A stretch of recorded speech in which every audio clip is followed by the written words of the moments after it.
guys, welcome back. Sam Terrell here, the Northwest Aeronaut, and we are just concluding a flight for today, heading back to Twin Oaks. And I wanted to talk a little bit about non-towered radio communications. If you've done all of your primary flight training on a towered airport, then non-towered communications might seem a little bit daunting to you, but I'm going to try to make it simple for you, because it really is, and it's really less. While there is standard phrasing that you want to use, it's less formal. We're just talking to other pilots, and the most important thing is that we are communicating clearly and over-communicating. The people who under-communicate make things a lot more dangerous for everyone else.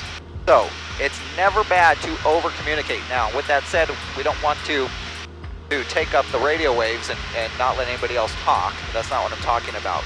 But making sure that you are acknowledging other people in the pattern that you hear or see, and or acknowledging people who are coming into the pattern at the same time you are, is always going to show good situational awareness and make things safe for everybody.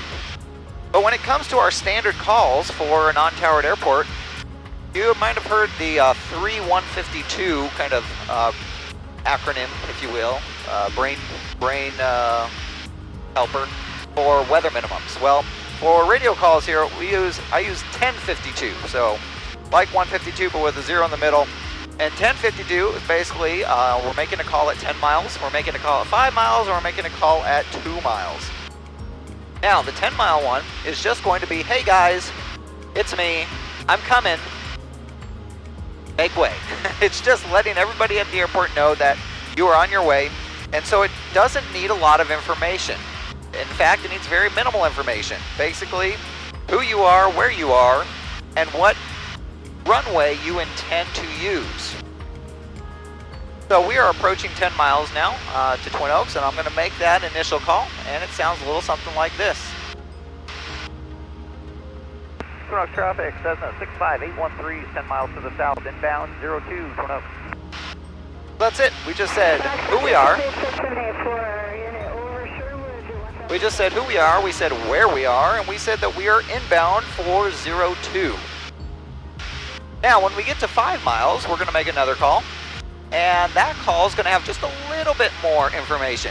It's going to include, again, who you are, where you are, and then what type of entry you're planning to make for the intended runway. In our case, we're going to be using the 45-degree entry to the left downwind, so that's what we'll tell people. Then as we get closer and we make our 2-mile call, that's when you are either going to confirm or change your intentions.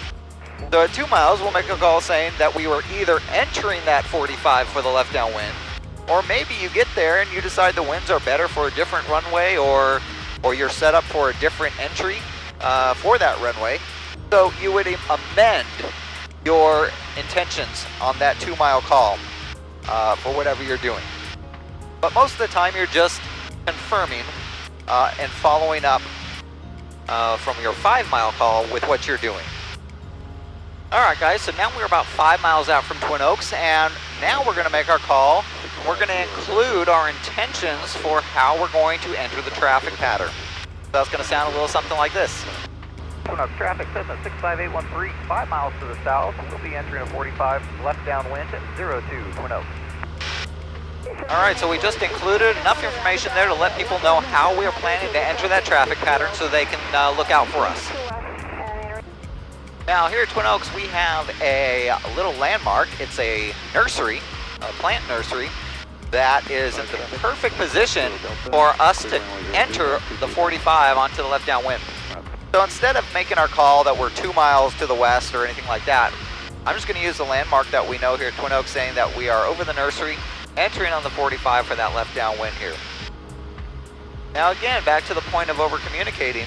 I'm not to the nursery yet, but it doesn't mean I can't make another call, just letting people know that, hey, I'm approaching the nursery, and I'm going to be entering the 45 momentarily for the left downwind. Now because there's no other planes in the pattern at the moment, I don't need to do that. But if there were other planes around, that might be a good call to make.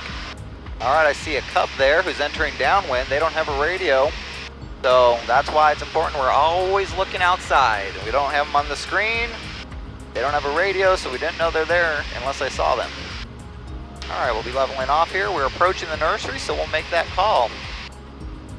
One of traffic, CESSNA 65813, over the nursery, entering the 45 left downwind, 02. We have the Cub in sight on the left downwind, will be number 2, 20.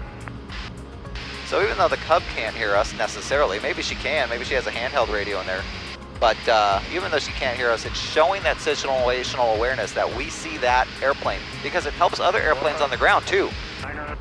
Other airplanes on the ground might hear our call that we're on downwind and assume we're the only ones on downwind and not see the Cub. So by mentioning that we see the Cub on downwind and we're number 2, it lets everybody else know how many airplanes they need to be looking out for.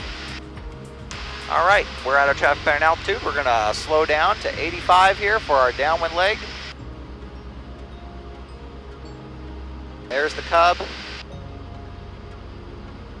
Traffic 65813, left downwind, 02, number 2 behind the Cub, 20. All right, I'm gonna slow down a little more, make sure I'm not losing my altitude here until we're ready to descend.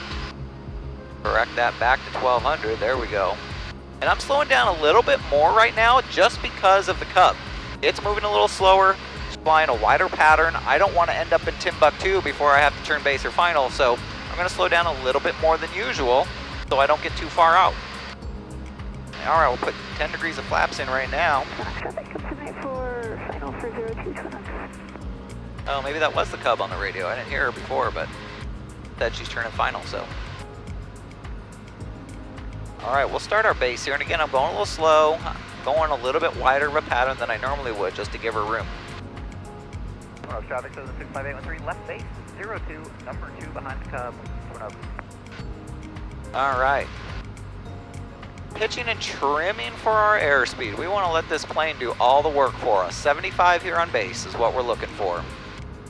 And I'm actually going to come in a little bit slower on final at 60, just to make sure we don't float too far. We've been floating a little bit far on our previous landings, and I want to try to set down right on the second stripe. So we're going to hold 60 on final here. A little bit slower here at 70 on base now that we got our flaps in.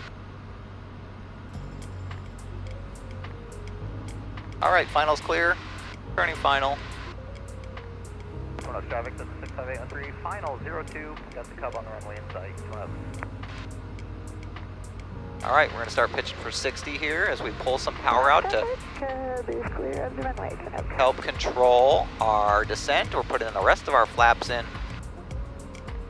All right, here we go. Taking the power out because we're high and fast, so we're going to pitch for 60 and trim for it.